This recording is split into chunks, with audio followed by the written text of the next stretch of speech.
Who would have thought that two of the most influential artists of the 80s, Rick James and Prince, would be embroiled in one of the most intense rivalries in music history?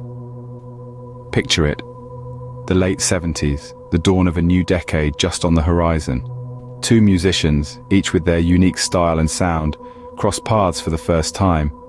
Rick James, the flamboyant funk master with a penchant for wild performances, meets Prince, the enigmatic and multi-talented artist pushing the boundaries of pop and rock. It was a meeting that would set the stage for a legendary rivalry and forever change the landscape of music. Their styles were as different as their personalities. Rick James, with his raw and unapologetic funk, was a force of nature on stage, commanding attention with his high-energy performances and outrageous outfits.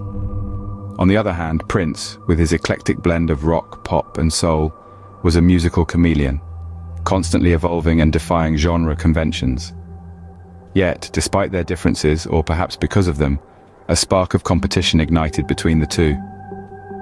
Their first meeting was marked by a palpable tension, a silent acknowledgement of the battle lines being drawn.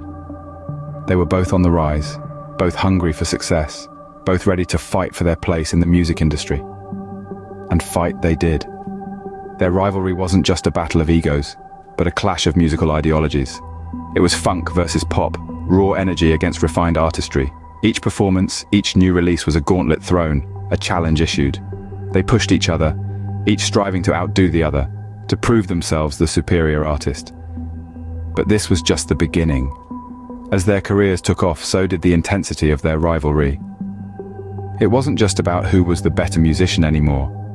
It became personal, a feud that would spill over into their personal lives and the lives of those around them. As the 80s progressed, so did their rivalry, leading to some unforgettable incidents. Imagine going to a concert and witnessing not one, but two musical geniuses battling it out on stage. Welcome to the world of Rick James and Prince in the late 20th century. These two titans of funk and rock didn't simply perform at their concerts. No, they turned their shows into battlegrounds, arenas where they would compete for the title of the ultimate performer. The energy was electric, the tension palpable, as each sought to outdo the other with more flamboyant costumes, more daring dance moves, and of course more soulful rocking music. These were not your typical concerts. They were duels set to the rhythm of bass guitars and the beat of drums. Each performance was an attempt to outshine the other, to prove who was the true king of their musical realm. The audience were the witnesses, the judge and the jury, their applause the verdict on who had won the night. Perhaps the most infamous of these battles happened during Rick James's Fire It Up tour. Prince was the opening act, but he was not content to simply warm up the crowd. Instead, he unleashed a performance so powerful, so mesmerizing, that it threatened to eclipse the main act itself. Prince played like a man possessed, pouring his heart and soul into every note, every move. By the time Rick James took the stage, the audience was already spent, their cheers for Prince still echoing in the air. Rick James was not one to be upstaged, especially not on his own show. In response, he delivered a performance for the ages, pushing himself to the limit to reclaim his spotlight. But the damage had been done, and the incident only fueled the rivalry between the two. These stage battles were not just about music, they were a power play, a declaration of dominance. Each performance was a statement, a challenge, a gauntlet thrown down in the pursuit of musical supremacy. This was the battle of the bands, a war fought not with weapons but with guitars and microphones, with notes and rhythms, with sweat and passion, and the world of music was forever changed by it. Artistic rivalry is one thing, but what happens when it involves stealing each other's artists and ideas? This question takes us to the heart of the feud between Rick James and Prince, where the battle line was not just drawn on stage but also behind the scenes. The tale of talent theft begins with Rick James's band, the Stone City Band. It was alleged that Prince would often show up at their rehearsals, quietly observing, absorbing, and as Rick James claimed, stealing their unique sound. In fact, James was so convinced of this that he publicly accused Prince of ripping off his stage persona and music. But the plot thickens. The same accusations were hurled back at James when he allegedly poached members from Prince's camp. The most notable instance was when he recruited keyboardist Gail Chapman from Prince's band. This move not only escalated the rivalry, but also caused a personal rift between the two musicians. The alleged idea theft was a more subtle game. Both artists were pioneers in their own right, constantly pushing the boundaries of music. But in this heated rivalry, lines between inspiration and imitation often blurred.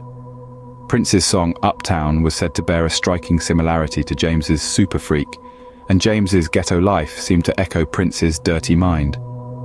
Was it coincidence, or was it a case of listening a little too closely to the competition? This game of musical chairs and melodies had a profound impact, further straining an already tense relationship. It wasn't just about who had the best band or the biggest hit anymore. It was about pride, about protecting one's own creative space. And so the rivalry took a darker turn. It was no longer just a competition, it was a battle for supremacy, for originality. The stage was set, the lines were drawn, and the music was just the beginning. This was not just a rivalry anymore, it was a war, and it was about to get personal. Ever heard of a party so wild that it left Prince in tears?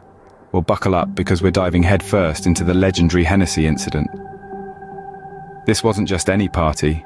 It was a shindig thrown by none other than the original super freak himself, Rick James.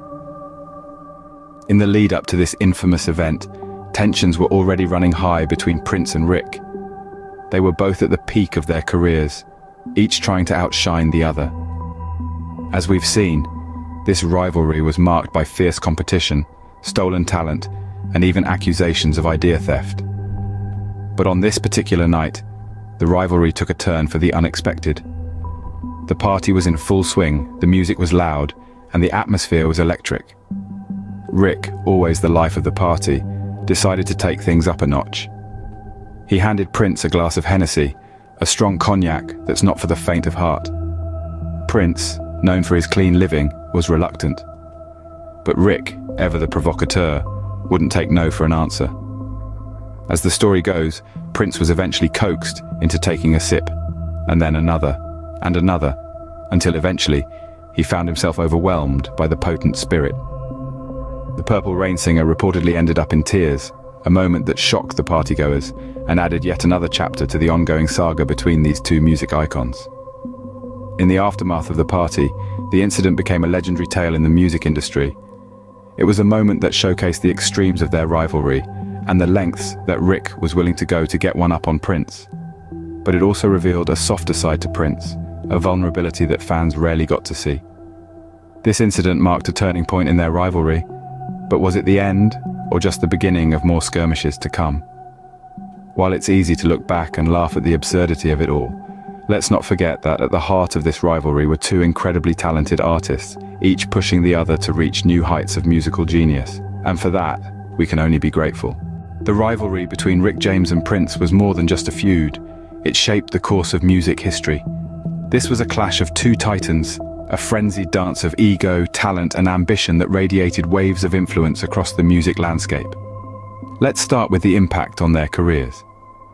While both artists were undoubtedly talented in their own right, the rivalry fueled their drive to innovate, to push boundaries, and to constantly redefine their art. It was as if each chart-topping hit, each groundbreaking album was a gauntlet thrown, a challenge to the other to step up his game. This fierce competition led to an outpouring of creativity and innovation from both artists that would redefine the sound of a generation. But the ripple effect of this rivalry went beyond their personal careers. The music industry as a whole was caught in the crossfire, and it came out the other side transformed. The genre blending, the flamboyant performances, the relentless pursuit of originality, all of these became hallmarks of the music of the era, setting the stage for the eclectic mix of styles and attitudes we see in music today. Now let's turn our attention to how this rivalry is remembered today.